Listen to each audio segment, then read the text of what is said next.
53 RAS और 1 IAS का तबादला हुआ। कार्य विभाग ने आदेश जारी किए हैं। आरएएस महेंद्र कुमार खींची को निदेशक लगाया है। भाषा एवं पुस्तकालय विभाग जयपुर आरएएस छोगाराम दिवासी को लगाया है मुख्य कार्यकारी अधिकारी उदयपुर। आरएएस रचना भाटिया को लगाया है अतिरिक्त आयुक्त उपनिवेशन सतर्कता बीकानेर। आरएएस भावना शर्मा को अतिरिक्त आयुक्त नगर निगम कोटा लगाया गया है।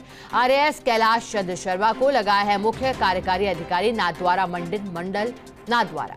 आरएएस मेघराज सिंह मीणा को अतिरिक्त जिला कलेक्टर एवं एडीएम भरतपुर लगाया है।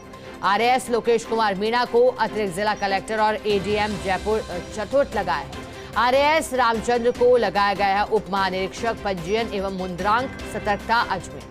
आरएएस राजेश जोशी को लगाया है सचिव नगर विकास न्यास जयपुर। आरएएस कृष्णपाल सिंह चौहान को लगाया है अतिरिक्त जिला कलेक्टर एवं एडीएम सलून।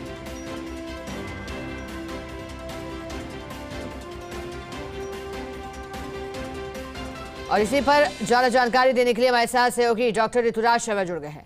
ऋतुराज जी, देखिए बड़े तबादले हुए हैं क्योंकि 53 आरएएस है और 1 आईएएस है। जानकारी चाहेंगे उन महत्वपूर्ण नामों का, आप बताइए जिनका तबादला यहाँ सबसे महत्वपूर्ण माना जा रहा है। देखिए, शुक्रवार मध्य रात्रि ये तबादले हुए हैं, तो आचार संहिता से पहले ये तबादले हुए हैं। और इसमें अगर मैं मुख्य बातें अगर हम इसकी हाईलाइट देखें तो जयपुर में डीएसओ प्रथम का जो रिक्त पद था उसमें डॉक्टर प्रभा व्यास को लगाया गया है।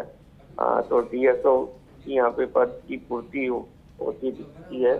और इसी तरह जो महेंद्र खींची हैं जो सीनियर आरएस हैं, उन्हें भाषा पुस्तकालय निदेशालय की जिम्मेदारी दी है।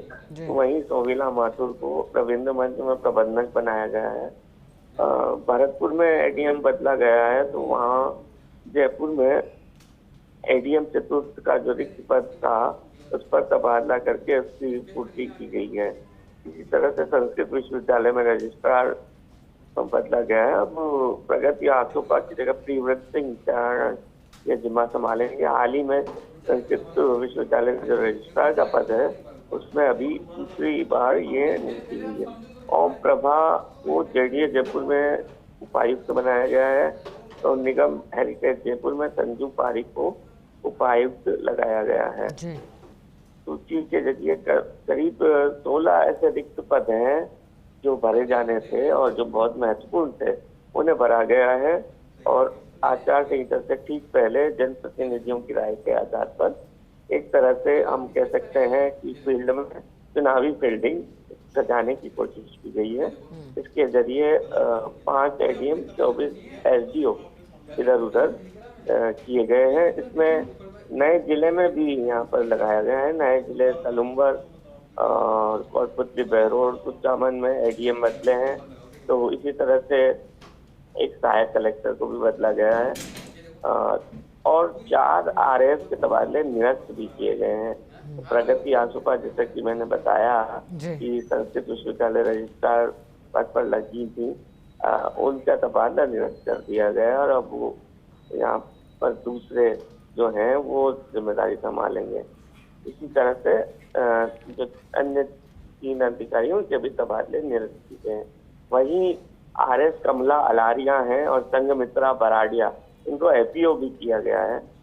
और आईएएस में डॉक्टर धीरज कुमार सिंह को जो फ्यूचर एसडीओ पद से किशनगढ़ बास अलवर तबादला कर दिया गया है। तो ये पूरी पिक्चर सामने आती है, जो कि अगर विभाग में रिक्त पद है या विभाग में कहीं एडजस्टमेंट करना है तो उसमें किया गया है। और बाकी ज्यादातर जो तबादले किए गए हैं वो फील्ड के अधिकारियों के किए गए हैं। जी शिखा जी। ऋतुराज जी, एक और जानकारी दीजिएगा। विधानसभा चुनाव अब कम वक्त शेष रह गया है।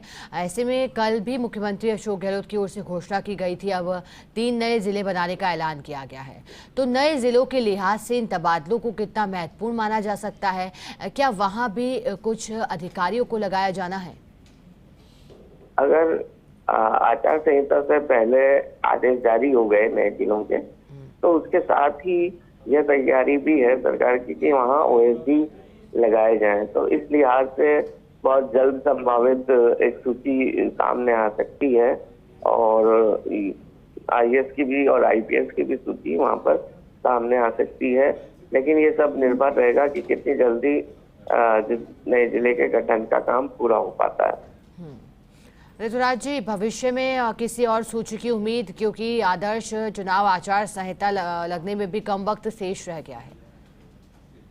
देखिए, मैंने जैसे कहा कि अभी जो नए जिले हैं उसमें और जो खास बात ये भी है कि जो 4 अक्टूबर तक जो मतदाता सूची संक्षिप्त पुनरीक्षण कार्यक्रम था वो समाप्त हो गया है। तो अब ऐसी बाध्यता भी नहीं है सरकार के सामने कि जो चुनाव से जुड़े अधिकारी हैं, जो निर्वाचन के काम से जुड़े अधिकारी हैं, उनका तबादला नहीं किया जाए। तो ऐसे में अगर कहीं कोई एडजस्टमेंट करना है सरकार को और जो बिल्डिंग एक तरह से जमानी है चुनावी लिहाज से, चौसर बिछानी है, तो वो अधिकारियों के जरिए एक तरह से बिछाई जा सकती है। और अभी भी सूचियों का दौर हो सकता है कि आचार संहिता से पहले ये सूचियां आ सकती हैं। ऋतुराज जी, चुनाव की तारीखों के ऐलान से पहले लगातार संभागीय आयुक्त कार्यालय पर बैठकों का दौर भी चल रहा है, जिसमें यही खास तौर पर निर्देश भी दिए जा रहे हैं कि चुनाव को किस तरह से बेहतर तरीके से संपन्न कराया जाए। अगर उस लिहाज से बात करें तो कौन सा तबादला महत्वपूर्ण है?